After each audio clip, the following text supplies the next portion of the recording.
The ceremonial blade stopped 3 inches from Marcus Cole's throat. He didn't flinch. After 17 months as a diplomatic attaché on Vareth Prime, he'd learned that flinching was the fastest way to die in the Empress's court. The Varathi respected stillness. They worshipped control. And right now, every golden eye in the throne room was fixed on him, waiting for him to break. "You dare speak for the human delegation?" High Lord Soreth hissed, his blade still hovering.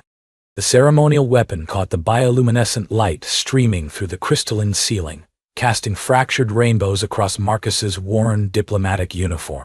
"A translator. A servant. Ambassador Chen is dead," Marcus said, keeping his voice level. "Deputy Ambassador Reyes died with her. I'm what's left." A murmur rippled through the assembled nobles. 200 Varathi, each standing over 7 feet tall, their silver-blue skin marked with the geometric scars of their houses.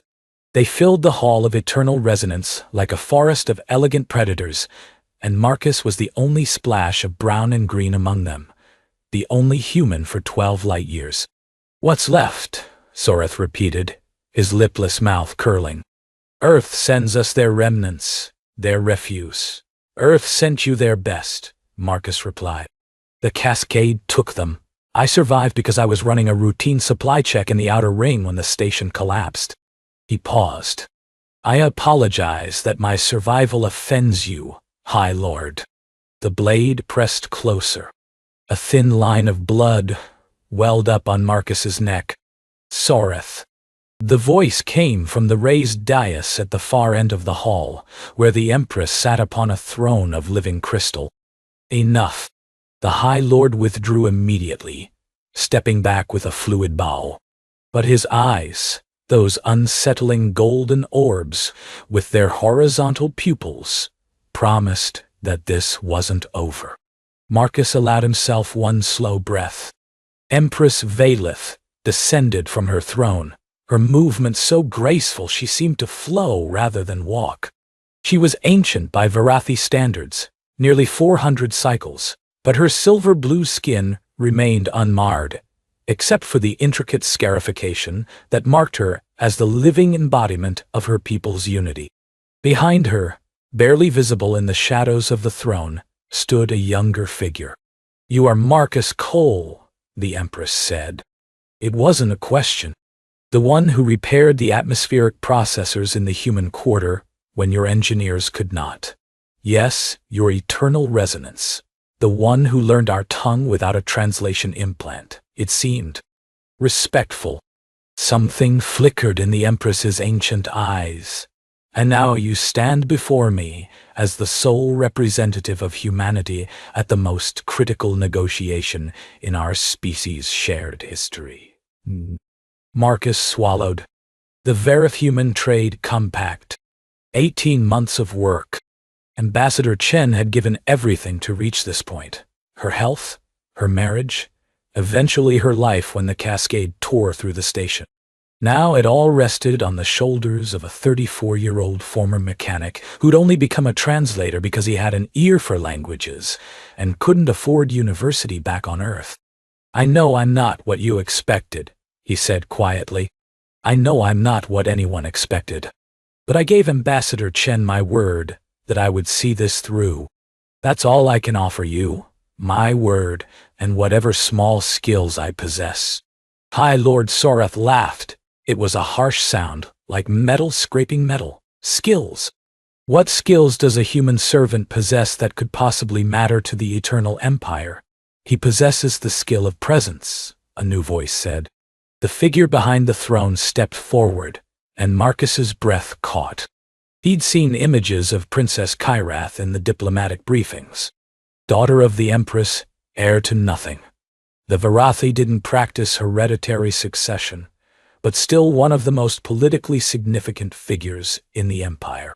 The briefings had described her as potentially sympathetic to human interests and isolated within the court structure.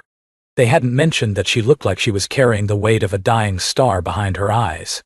Princess Kyrath was tall, even by Varathi standards, her silver-blue skin several shades darker than her mother's, marked with scars that seemed somehow incomplete, unfinished. Her golden eyes swept across the assembled nobles, and Marcus watched several of them look away. "He possessed the skill of presence," she repeated, when he stood between a Varathi child and a collapsing bulkhead during the cascade. When he carried her 17 levels through failing gravity to reach the evacuation pods. Her gaze settled on Marcus. The child was of House Morath. Low-born Dai. Insignificant. No one would have blamed a human for leaving her behind. Marcus felt his face heat. I didn't know anyone was watching. No one was. The child told me herself. Kyreth turned to face the assembled court. This human risked his life for a Varathi child of no political value whatsoever. Not for alliance, not for leverage, simply because the child was afraid and alone. She paused. When was the last time any of us could say the same? The palace went completely quiet. Then the alien queen's daughter hugged the human. It wasn't a full embrace. Kyreth simply stepped forward, placed her hands on Marcus's shoulders, and pressed her forehead to his in the Varathi gesture of profound respect, the greeting reserved for those who had proven their honor beyond question. But to the assembled court, it might as well have been a declaration of war. Soreth's blade was half drawn before the Empress raised her hand. Nobles who had stood in rigid attention now shifted with barely contained shock. Someone in the back let out a sound that might have been a gasp or a curse. And Marcus stood frozen, feeling the cool pressure of Kyreth's forehead against his own, breathing in a scent like winter rain and distant lightning, understanding with sudden clarity that everything had just changed, and he had no idea if it was for better or worse. Kyreth pulled back. Her expression was perfectly composed, but her hands lingered on his shoulders for just a moment longer than necessary. "I vouch for this human," she said, her voice carrying through the silent hall. "His honor stands with mine." The Empress watched her daughter with an unreadable expression. "You understand what you have done, child?" "Yes, mother. I understand perfectly." 3 days after the incident in the throne room, Marcus still wasn't sure if he was a diplomatic guest or an elaborate form of political hostage. His quarters in the Palace of Resonance were luxurious by any standard. A suite of rooms larger than his family's entire apartment back in New Chicago, filled with furniture that adjusted to his human proportions and technology that adjusted to his human proportions and technology. Anticipated his needs before he voiced them. But the guards outside his door never changed shifts. The windows, while beautiful, were made of crystal that couldn't be broken. And no one had told him anything since Kyreth's proclamation had sent shockwaves through the empire. On the morning of the 4th day, the princess herself appeared at his door. "Walk with me," she said. It wasn't quite an order, almost a request, wrapped in the formal cadence of Varathi nobility. Marcus nodded and fell into step beside her. The guards moved to follow, but Kyreth dismissed them with a gesture that brooked no argument. They walked through corridors of singing crystal, past gardens where bioluminescent plants cast shifting shadows, until they reached a terrace overlooking the capital city. Varath Prime spread out below them like a fever dream, spires of organic architecture reaching toward a sky that shimmered with 3 moons, transportation pods flowing through the air like schools of luminous fish. "You have questions," Kyreth said, not looking at him. "Several thousand, Your Highness. But I suspect you didn't bring me here to answer them." The faintest hint of something, amusement, approval, flickered across her features. "My mother believes I acted rashly. Soreth believes I acted treasonously. The neutral houses believe I've made myself a target for the isolationist faction." She turned to face him. "What do you believe, Marcus Cole?" It was the first time she'd used his given name. "I believe," Marcus said carefully, "that you saw an opportunity to shift the political landscape and took it. I believe my presence and my survival gave you leverage you didn't have before. I believe you're far more strategic than the court gives you credit for." Kyrath was silent for a long moment. "You're not wrong, but you're not entirely right either. Then help me understand." She turned back to the view, her hands gripping the terrace railing. In the shifting moonlight, Marcus could see the scars on her arms more clearly, the geometric patterns that marked Varathi rank and achievement. Hers seemed to stop abruptly, as if whoever had been marking them had been interrupted. "I was born during a time of great optimism," she said. "The Empire was expanding. New species were being contacted. My mother believed we stood on the edge of a golden age." A pause. Then came the sorrow. Marcus knew the term. A plague that had swept through 3 sectors, killing millions of Varathi before it burned itself out. The diplomatic briefings had mentioned it only briefly, marking it as a significant cultural trauma. "I was 4 cycles old when my bond sister died in my arms," Kyrath continued. Melis.T. She was 7. The healers said she simply stopped. One moment she was there, and the next, she was gone.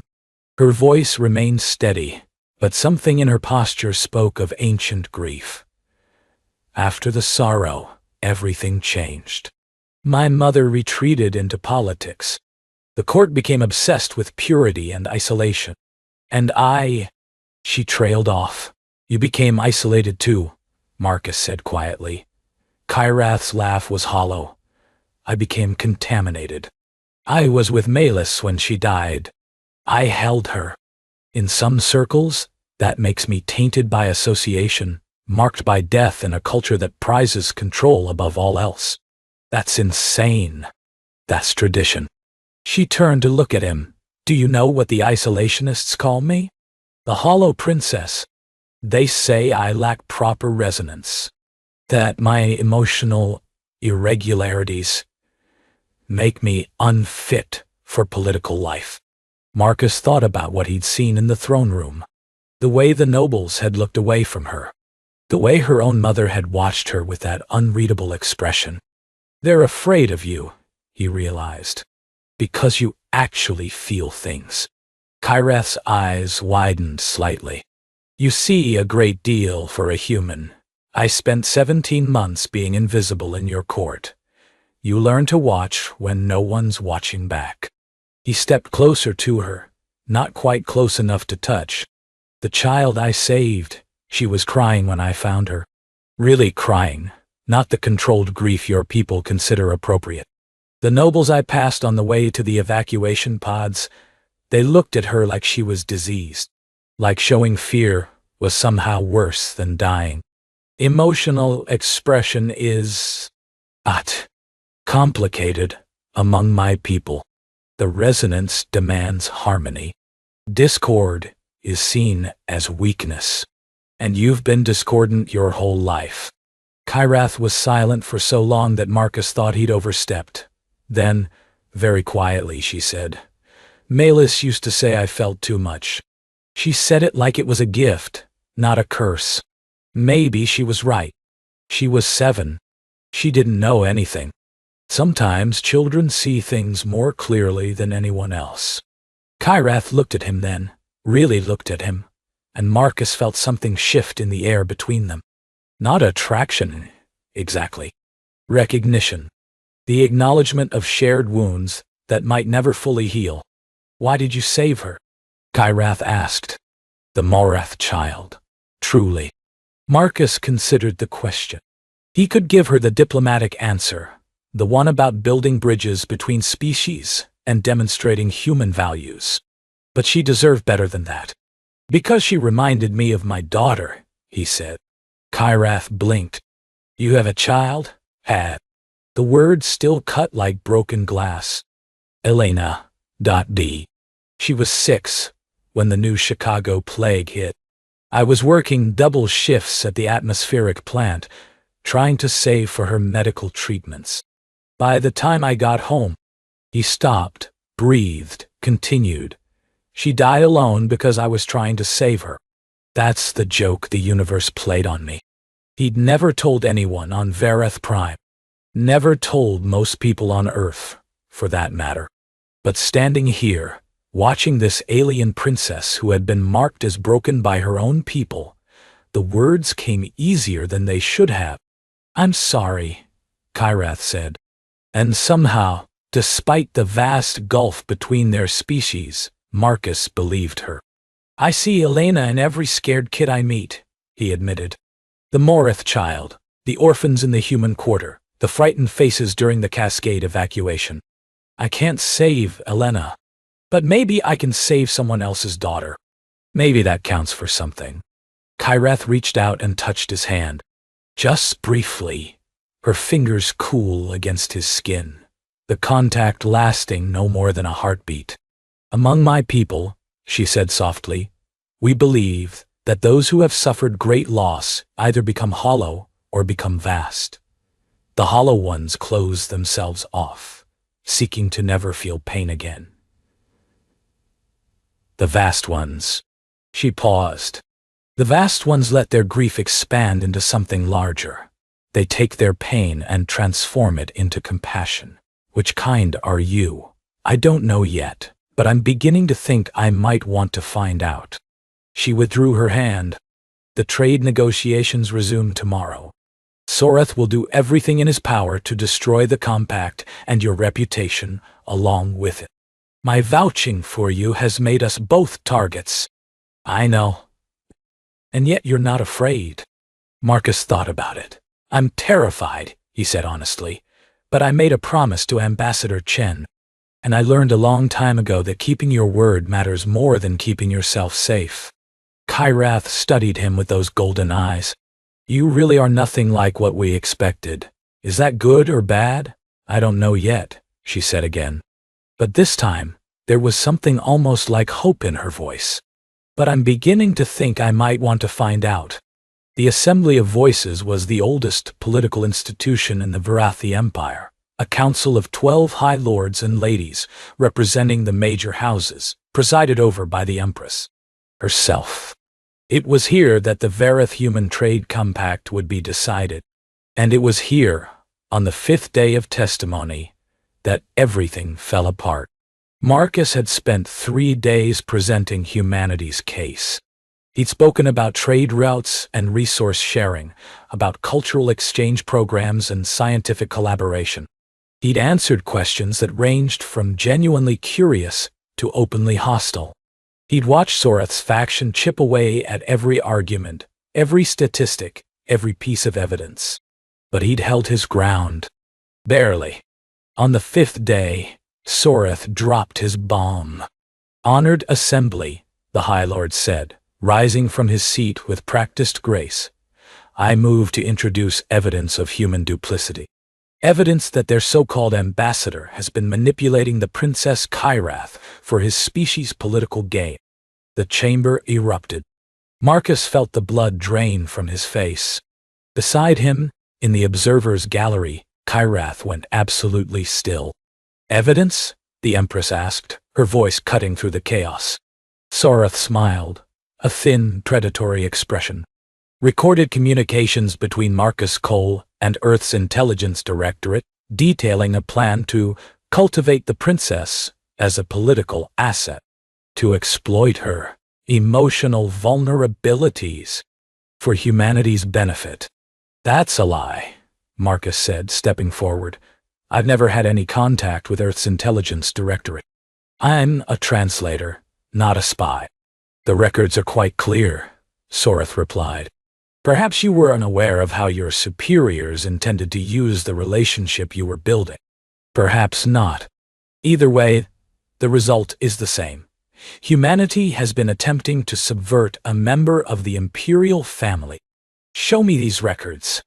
They will be presented to the Assembly in closed session after you have been removed from these proceedings." Marcus turned to the Empress. "Your eternal resonance, I swear on my daughter's memory that these accusations are false. I have never sought to manipulate anyone. My only goal has been to fulfill Ambassador Chen's mission and establish honest relations between our peoples." The Empress's expression was stone. "The Assembly will review the evidence in camera." Marcus Cole, you will be confined to quarters pending investigation. Princess Kyrath. Her ancient eyes found her daughter. You will explain to me how you came to vouch for this human. Mother, privately. After these proceedings are concluded. The guards came for Marcus then. He went without resistance. There was no point in fighting, and making a scene would only make things worse. But as they led him from the chamber, he caught Kyrath's eye. She looked shattered. All the careful composure she'd maintained, all the walls she'd built against a court that had rejected her, gone. In their place was raw anguish, the face of someone who had finally allowed themselves to trust and been betrayed. Except he hadn't betrayed her. He hadn't. But she didn't know that. And by the time he could prove it, everything might already be lost. Marcus spent 3 days in isolation. The guards brought him food that he barely touched. Sleep came in fitful bursts, haunted by dreams of Elena and Ambassador Chen and Kyrath's shattered expression. He paced his luxurious prison and tried to figure out who had manufactured the evidence against him. Soreth, obviously. But the High Lord was too smart to act alone. He'd need allies, resources, access to communication systems he couldn't possibly have. On the third night, his door slid open. Kyrath stood in the corridor, alone and unguarded. She looked like she hadn't slept in days. "How did you—" Marcus started. "My mother's spymaster owed me a favor. We have perhaps 10 minutes before the guards notice I've disabled the surveillance." She stepped inside, and the door closed behind her. "I need to know the truth, Marcus. I need to hear it from you. The evidence is fabricated. All of it. I've never had any contact with intelligence services, and I would never—" He stopped, took a breath. "Kyrath, I would never use you. What happened between us, the conversations we had, that was real. That was me. I want to believe you. But you don't. I don't know what I believe anymore." Her voice cracked slightly. "My whole life I've been told I was broken, that my emotions made me weak, made me vulnerable, made me a liability. I accepted it because everyone agreed, and how could everyone be wrong?" She moved closer to him, and in the dim light of his quarters he could see tears gathering in her golden eyes. "And then you came along, and you looked at me like I was whole. Like my feeling things wasn't a flaw but a gift. Do you have any idea what that meant to me, Kyrath? If it was real, then perhaps I'm not broken after all. But if it was manipulation—" She shook her head. "Then they were right about me. All of them. And I should have known better than to hope." Marcus reached out and took her hands in his. Her skin was cool, her fingers trembling slightly against his palms. "Listen to me," he said. "I'm a 34-year-old former mechanic from New Chicago. I lost my daughter, my marriage, and any ambition I ever had before I was 30. I took this posting because it was as far from Earth as I could get, and I stayed because Ambassador Chen needed someone who could actually communicate with your people. That's it. That's the whole story. I'm not clever enough to be a spy, and I'm definitely not cold enough to pretend to care about someone for political gain. Then how do you explain the evidence? I can't. Not yet. But I know it's false, and I know someone went to a lot of trouble to create it. Which means someone is very afraid of what the trade compact would mean, and what we have would mean for the isolationist agenda." Kyrath searched his face. He let her look, let her see whatever she needed to see. "The execution is scheduled for tomorrow," she said finally. Marcus's blood went cold. "Execution? Soreth convinced the Assembly that you represent a clear threat to Imperial security. My mother." A tear slipped down her cheek. "My mother didn't disagree, and you came to warn me? I came to help you escape." She pulled her hands from his and produced a small device from her robes. "This will disable the locks on the tertiary passages. There's a supply ship leaving for the outer colonies in 4 hours. I've arranged passage. You can disappear, find your way back to human space eventually. No, don't. Kyrath stared at him. What? I'm not running. Marcus pushed the device back toward her. If I run, I prove their accusations. I prove that humans can't be trusted. I destroy everything Ambassador Chen worked for, everything you risked when you vouched for me.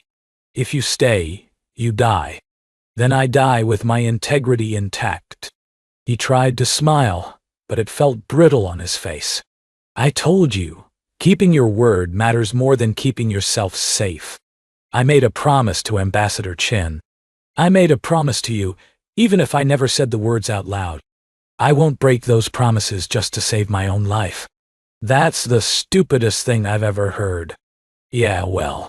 He shrugged. I'm human. We specialize in stupid gestures that somehow matter.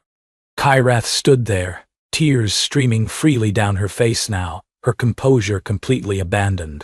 She looked young, and lost, and desperately afraid. And Marcus realized that this was who she really was beneath all the court training and political masks. This was the girl who had held her bond sister while she died and never been allowed to properly grieve. I can't watch you die, she whispered. Then don't watch. Stay away from the execution. Remember me as I am now, not as... She kissed him. It wasn't a human kiss. The Virathi didn't share that particular custom. Instead, she pressed her forehead to his, her hands cradling his face, her breath mingling with his in a gesture far more intimate than mere physical contact. Among her people, this was the soul-sharing, the binding of resonance, the declaration of bonds that transcended politics or propriety. And she was giving it to him. A condemned man. A human. I won't let you die, she said against his skin. I don't know how, but I'll find a way. Even if I have to tear down the entire isolationist faction with my bare hands. Kyrath, don't. She pulled back, and her eyes were blazing with something that looked like fury and love and desperate determination all at once. Don't tell me to accept this. Don't tell me to move on. You spent 17 months being invisible in this court. Well, I spent my whole life being invisible in my own family. I'm done accepting what everyone else has decided I should feel. She turned and left before he could respond. Marcus stood alone in his quarters, his forehead still tingling where hers had pressed against it, and tried to figure out how a simple mechanic from New Chicago had ended up at the center of an interstellar incident. He failed. But somewhere in the failing, he realized he didn't regret any of it. Not the terror, not the isolation, not the looming execution. Because for one brief moment, someone had seen him, truly seen him, and chosen to stand beside him anyway. That had to count for something. The Hall of Final Resonance was designed for death. Crystalline walls amplified every sound, ensuring that the condemned's last words would ring through the chamber for minutes after they were spoken. The viewing galleries could accommodate 500 witnesses. The execution platform itself was a masterwork of organic technology, clean, efficient, almost beautiful. Marcus stood on that platform, his wrists bound, watching the galleries fill with Virathi nobles who had come to see humanity's representative die. Sorath had the position of honor, his ceremonial blade freshly polished. The other high lords and ladies sat in ascending tiers of importance. The Empress herself occupied a throne of black crystal at the highest point of the chamber, her face betraying nothing. Kyrath was nowhere to be seen. Good, Marcus thought. He'd told her not to watch. Apparently, she'd listened. Marcus Cole of Earth, the Empress intoned. You have been found guilty of espionage, manipulation of a royal personage, and crimes against the harmony of the Empire. The sentence is death by dissolution. Have you any final words? Marcus looked out at the sea of golden eyes. 200 Varathi who had decided he was dangerous. 200 Varathi who had never bothered to learn his name until he became useful as a political weapon. "I have words," he said, his voice steady despite the fear thrumming through his veins. "But they're not for you." Murmurs rippled through the crowd. "They're for the people who aren't here. The merchants in the outer markets who traded with human ships and found them honest. The scientists who collaborated with our researchers and discovered things neither species could have found alone. The children who grew up hearing stories about the strange soft creatures from beyond the stars and wondering if maybe, just maybe, there was more to the universe than what they'd been taught." He took a breath. "Humanity isn't perfect. We're messy and emotional, and we make mistakes constantly. But we also dream. We reach for things we're not supposed to want. We love people we're not supposed to love." His eyes found the Empress. "We feel things, your eternal resonance. Deeply and recklessly and without apology. I know your culture considers that a weakness, but I think it might be the most important thing about us." "Pretty words," Soreth said, rising from his seat. "But words won't save you from—" "Stop." The voice rang through the chamber like a thunderclap. Kyrath strode through the main entrance, but she wasn't alone. Behind her came Lady Moreth, the mother of the child Marcus had saved, flanked by a dozen minor nobles. Behind them came the Imperial Spymaster, his silver robes marking him as one of the Empress's most trusted advisors. And behind him, escorted by 4 guards in ceremonial armor, came a Varathi male Marcus had never seen before. His robes bore the insignia of House Soreth. "What is the meaning of this?"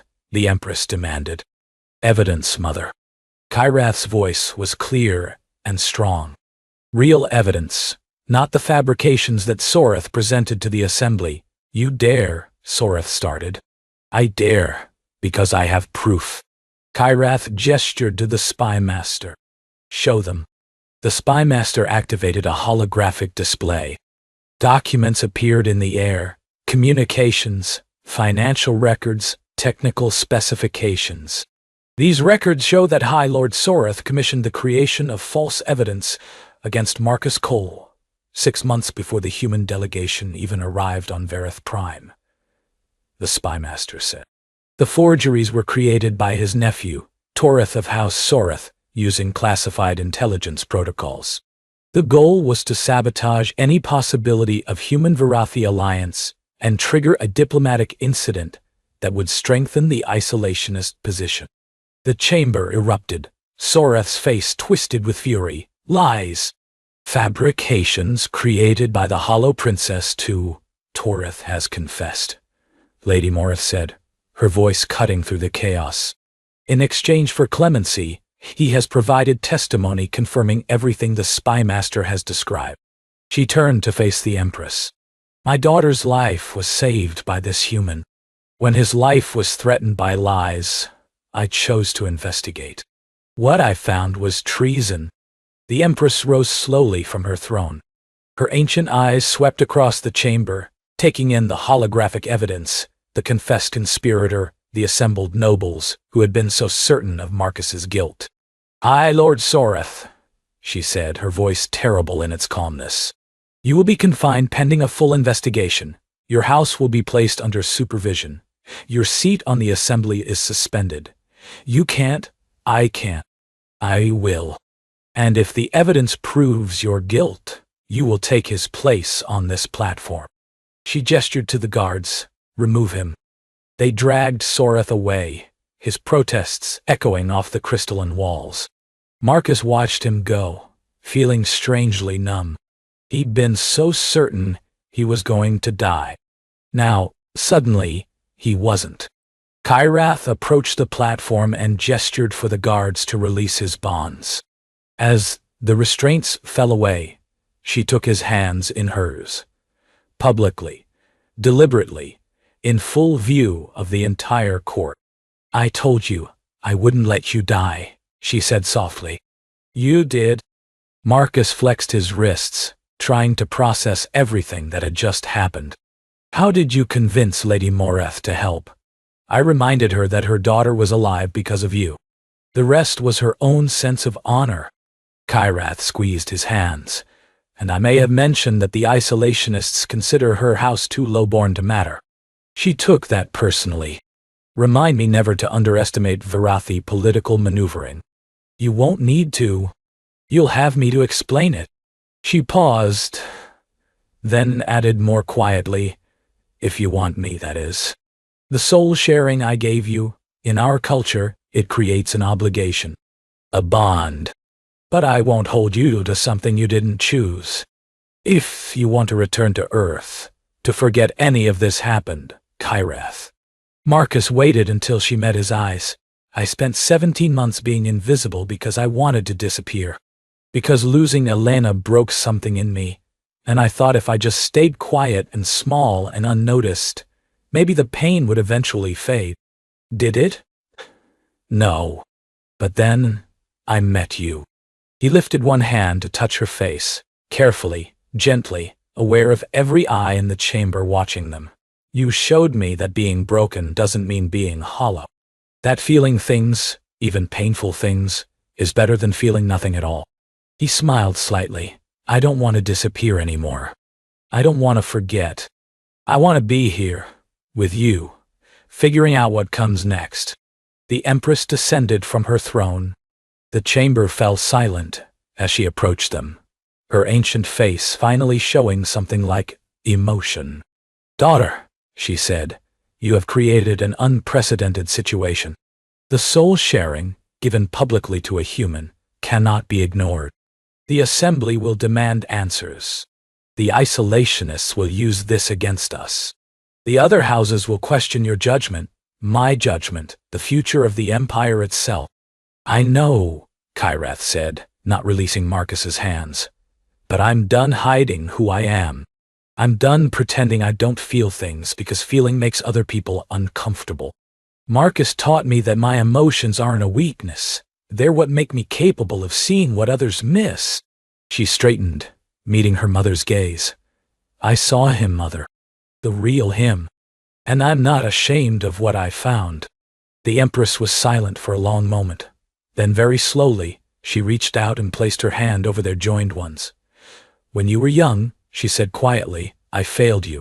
After the sorrow, I retreated into politics and protocol because I didn't know how to face my own grief. I let the court convince me that your feelings were a problem to be managed, not a gift to be nurtured. Her voice cracked slightly. I am deeply sorry for that. Kyrath's eyes widened. Mother, I don't know what path you and this human will walk together. I don't know if it will bring peace or chaos, alliance or conflict. The Empress looked at Marcus, and for the first time, he saw something like approval in her gaze. But I know that you, Marcus Cole, have shown more honor in your brief time among us than many who were born to it. You kept your word when breaking it would have saved your life. You loved my daughter when doing so made you a target. I'm not sure I deserve. You don't get to decide that, the Empress interrupted. I do. And I have decided that humanity's representative will be given another chance to negotiate the trade compact, with full diplomatic status and the formal protection of the Imperial House. The chamber buzzed with shocked whispers. Marcus stared at the Empress, momentarily speechless. Furthermore, she continued, raising her voice to address the entire assembly, the soul sharing between my daughter and Marcus Cole is recognized by the throne. They will be permitted to explore their bond according to both human and Varathi customs, without interference from any house or faction. She stepped back, and for just a moment, Marcus saw the hint of a smile on her ancient face. You wanted to be seen, Marcus Cole. Consider yourself seen. Later, much later, after the ceremonies and pronouncements and endless political maneuvering, Marcus and Kyrath stood together on the terrace where they'd first truly spoken. 3 moons cast silver light across the alien city below, and somewhere in the distance, a celebration was unfolding, the first joint human Varathi festival in history. So, Kyrath said, leaning against him slightly. What happens now? Marcus considered the question.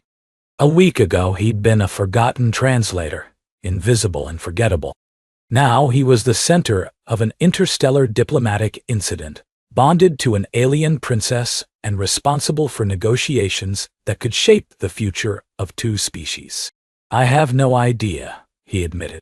Neither do I. Kyrath's hand found his in the darkness. But I think I'm looking forward to finding out.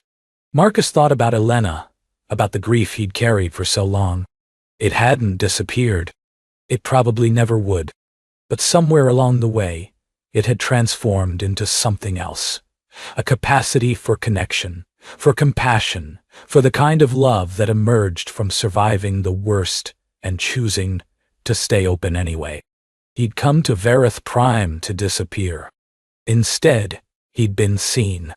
Maybe that was enough. Maybe that was everything. You know, he said, back on Earth, we have this saying. The best things in life are the ones you never saw coming. Kyrath pressed her forehead to his. That gesture of profound intimacy, of souls touching across the void between stars. I think, she said softly, your species may be wiser than anyone gives you credit for. Above them, the three moons continued their endless dance. Below them, two civilizations began the slow, difficult, beautiful process of learning to understand each other. And between them, in the space where grief became love and isolation became connection, two people who had been told they were broken discovered that together they might just be whole. The end.